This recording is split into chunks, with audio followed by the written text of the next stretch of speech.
Hello student, मैं नितेश भैया एक बार फिर से आप सभी लोगों का स्वागत करता हूं आपके अपने YouTube चैनल BSCC ज्ञान पर। दोस्तों, आज के इस वीडियो में हम लोग हमारे पड़ोसी देश म्यांमार और थाईलैंड में आए एक भयानक भूकंप के बारे में चर्चा करने वाले हैं। दोस्तों, 28 मार्च 2025 शुक्रवार को हमारे पड़ोसी देश म्यांमार में एक विनाशकारी भूकंप आती है। ये भूकंप इतनी विनाशकारी थी कि पूरे म्यांमार ने इसने तबाही मचा दिया है। 28 मार्च को दोपहर करीब 12:53 में म्यांमार के संगाइन क्षेत्र में 7.7 तीव्रता का शक्तिशाली भूकंप आता है।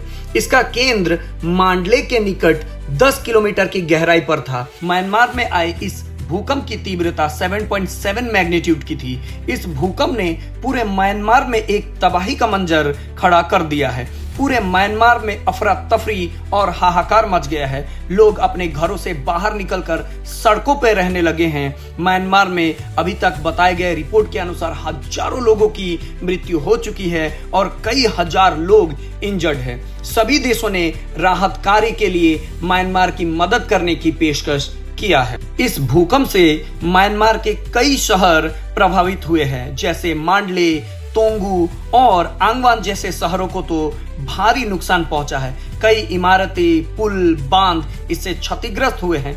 म्यांमार की सैन्य सरकार ने 6 क्षेत्रों में आपातकाल की घोषणा की है और अंतर्राष्ट्रीय सहायता की भी मांग की है। म्यांमार के इस दुखद घड़ी में सभी लोगों को एक साथ आकर म्यांमार के लोगों की सहायता करनी चाहिए, क्योंकि ये जो सिचुएशन है, ये सिचुएशन दिन प्रतिदिन म्यांमार में बहुत ज्यादा क्रिटिकल बनता जा रहा है। कुछ न्यूज रिपोर्ट की माने तो म्यांमार में day by day death toll बढ़ता ही जा रहा है। अभी कुछ न्यूज रिपोर्ट ये क्लेम कर रहे हैं कि म्यांमार में करीब 1600 से भी अधिक लोगों की इस भूकंप में जान गई है और हजारों की तादाद में लोग इंजर्ड हुए हैं। कई लोग तो अभी भी बताया जा रहा है कि अभी भी बिल्डिंग्स के मलबे में फंसे हुए हैं और कई सारे लोग तो अभी भी मिसिंग हैं।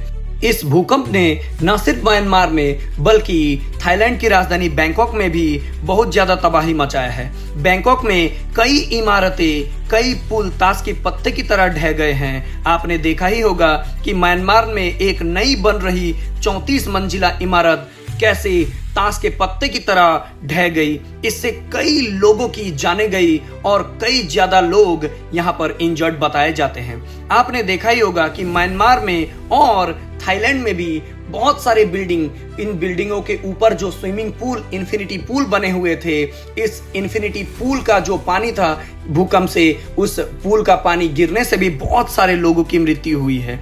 और थाईलैंड की सरकार ने इस समय बैंकॉक में एक इमरजेंसी घोषणा कर रखा है और राहत बचाव का कार्य इन दोनों देशों में तेजी से चल रहा है। इन सब दृश्यों को देखकर ये लगता है कि दिस इज वेरी डिजास्टरस, यानी म्यांमार और थाईलैंड में सिचुएशन बहुत ज्यादा खराब है और दिन प्रतिदिन जो मरने वाले की जो संख्या है वो बढ़ती ही जा रही है। इस मुश्किल के घड़ी पर हमें प्रे करना चाहिए कि थाईलैंड के लोगों को और म्यांमार के लोगों को भगवान इस संकट की घड़ी से बचाए। इस मुश्किल सिचुएशन में म्यांमार और थाईलैंड की सरकार ने अंतर्राष्ट्रीय कम्युनिटी से सहायता की मांग की है। वहीं अमेरिका, चीन, रशिया, भारत और यूरोपियन यूनियन ने भी म्यांमार और थाईलैंड की सहायता के लिए अपनी टीम और राहत सामग्री रवाना कर दिया है। संयुक्त राष्ट्र संघ ने म्यांमार को $5 मिलियन लगभग 43 करोड़ रुपए की सहायता प्रदान की है।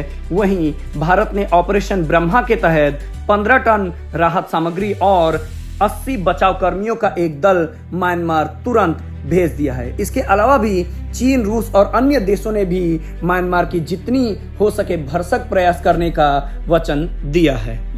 इस मुश्किल घड़ी में हम बस ये प्रे कर सकते हैं कि थाईलैंड और म्यांमार के लोगों में एक पेशेंस बना रहे और वहां पर डेथ टोल कम से कम हो, यानी इस मुश्किल घड़ी में लड़ने की जो एक काबिलियत होती है, एक जो भरोसा होता है, ईश्वर उन्हें प्रदान करे। लोग अभी भी भूकंप के इस तबाही से उबर नहीं पाए हैं। लोग अपनों को ढूंढ रहे हैं, अपने बच्चों को, अपने परिवारजनों को ढूंढ रहे हैं और कहा जा रहा है कि इसके बाद भी वहां छोटे बड़े भूकंप के और भी ज्यादा झटके आ रहे हैं, जिससे सिचुएशन और भी ज्यादा वर्स हो रही है। इस भूकंप से रिलेटेड सोशल मीडिया में बहुत सारे इमेजेस और बहुत सारे वीडियो सर्कुलेट हो रहे हैं, जिन्हें देखकर बहुत ज़्यादा शॉकिंग रिएक्शन लोगों का आ रहा है। ये बहुत ही ज़्यादा दुखद घटना है कि इन दोनों देशों में इतनी भारी तबाही मची है। कुछ रिपोर्ट ये क्लेम कर रहे हैं कि म्यांमार में करीब 140 के करीब लोग अभी भी मिसिंग हैं, जिन्हें अभी भी ढूंढा जा रहा है,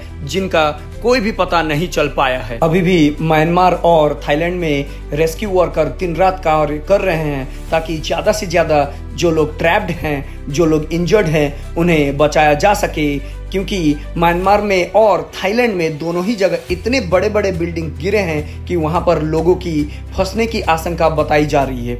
इन बिल्डिंगों में बहुत सारे लोग फंसे हुए हैं, मिसिंग हैं, जिन्हें बचाने की भरपूर कोशिश वहां किया जा रहा है। वहीं इस बारे में अमेरिका का कहना है कि अमेरिका के सैटेलाइट के हिसाब से म्यांमार में जो डेथ टोल है वो बहुत ज्यादा बढ़ने वाली है। अमेरिका के न्यूज एजेंसी का कहना है कि म्यांमार में करीब 10,000 से ज्यादा लोग इस भूकंप के तबाही के वजह से मर सकते हैं। इस सिचुएशन से रिलेटेड सभी अपडेट हम हमारे चैनल पे रेगुलरली अपलोड करते रहेंगे, तो आप लोग हमारे चैनल के साथ बने रहिए और देखते रहिए BSCC ज्ञान।